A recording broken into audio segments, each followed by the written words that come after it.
Ada satu hal yang mesti diperbaiki dari demokrasi itu sendiri. Iya, gimana Mas? Lo pakai Pancasila nggak? Apa lupa?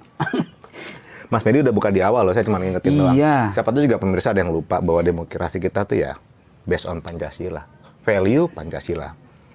Kita itu kayak dalam keramaian yang dikondisikan oleh keramaian, tapi kita nggak tahu diri kita sendiri. Itu Mas? Iya. Tahu Mas? Iya, benar. Dalam keramaian. Saya selalu mengulang dengan bahasa dialektika. Jadi kalau bicara masalah demokrasi, kemudian banyak sekoci-sekoci muncul, entah itu dari parpol politik, dari parpol maupun dari relawan-relawan.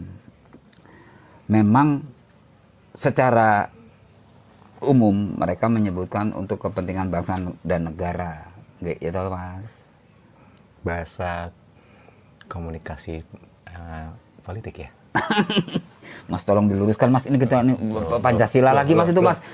Sila satu itu Mas. Kalau saya geser genit ke sebelah-sebelahnya untuk yang berbahaya suruh geser ke sini lagi. Tapi yang berlaku genit itu yang so ngelanggar-langgar banyak. Iya, aduh mohon maaf Mas.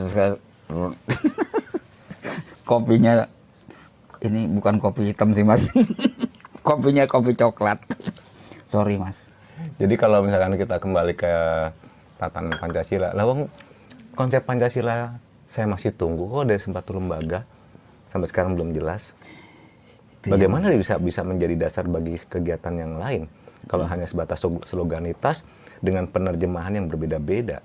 Iya, karena apapun, ini saya agak kalem dikit lah Mas, takutnya nanti malah apapun yang menjadi perilaku kita, apalagi dalam konteks politik yang terkait dengan langsung dengan rakyat, basicnya itu di sila pertama itu ketuhanan yang Maha Esa. Kita memiliki Tuhanan menuju Tuhan. Bukan menuju gedung DPR MPR. Kan udah sebagian besar merasa di sana sebagai tujuan. Oh. Terus kan ada sebagian besar orang yang masih mencari kekayaan, popularitas ya, kemudian martabat dia seolah-olah naik, kemudian ada harta di situ, ada rekening juga makin banyak, melalui duduk di tempat tertinggi atau tempat yang tinggi. Ya itu dalam apa ya? Itu sesuai nggak dengan ketuhanan itu sendiri? Kalau masih dengan tujuan hidupnya seperti itu. Kembali ke ini Mas, pemikiran sederhana antara dikuasai dan menguasai keadaan, gitu loh Mas. Kembali lagi kita harus berpikir jernih. Ini aku nih pada posisi ini tujuannya apa? Tapi ini Mas, di dalam kehidupan berbangsa ini, apalagi yang terkait dengan masalah kekuasaan itu menurutku kadang manusia harus dibuat tidak berketuhanan. Ini itulah yang semakin berat nih. By the way, rekan-rekan pemirsa, ini Mas Edi keluar dari karakter awal. Teman-teman coba lihat deh video kami sebelumnya, beda banget. Kali ini bahasanya lebih lancip, soalnya ya. Dan juga lebih dalam, lebih lebar. Akhirnya terkuak karakter beliau yang asli. Jadi kemarin tuh ya hanya seolah-olah. Ini istilahnya sampai nih gini, dipanggil sama ketua partai, sama kewajiban untuk beribadah, itu waktunya sama. Bingung tuh Mas. Ini hanya simbolisasi aja ya. Lebih gemeteran ketua partai Mas. Sampai denger ya, saya nggak bisa nyebutin gitu loh. Apakah berarti ketua partai seolah-olah ya udah menjadi Tuhan juga? Dalam sebagian masyarakat kita boleh dibilang masyarakat itu loh Mas, masyarakat politik. Ya mohon maaf, boleh dibilang iya. Mohon maaf loh Mas. Hebat juga ya. Tapi ini satu kejujuran loh. Loh, sampai coba dipanggil sama, aduh gimana ya, bahkan kalau perlu bawa suwo Mas. Bawa suwo nggak tuh Mas? Apa itu? Sesajen. Mau jangan pura-pura nggak tahu lah. Iya. Nggak boleh terlalu detail ya. Ya kalau ke tempat calon mertua itu harus.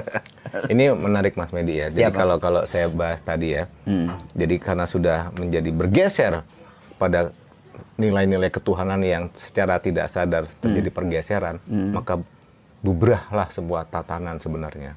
Iya.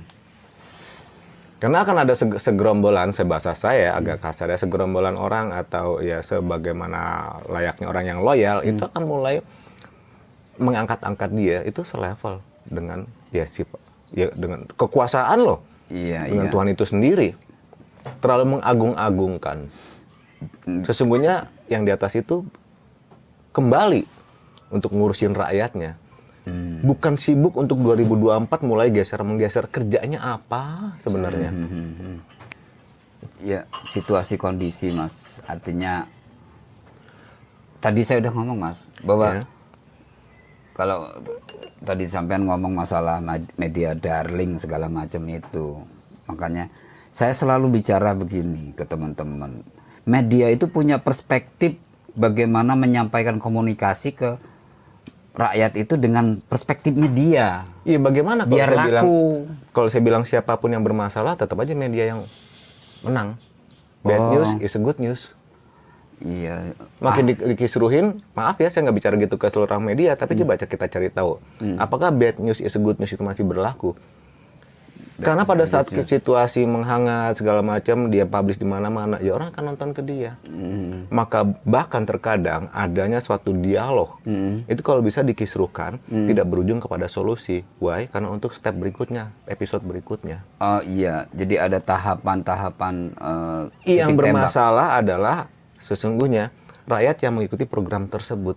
Jadi pusing, jadi korban loh, korban Saya udah pemikiran. jarang nonton Bisa jadi TV. pinter juga, bisa jadi malah tambah banyak protes. Nah, iya. Dilema semuanya menurut saya sih ya.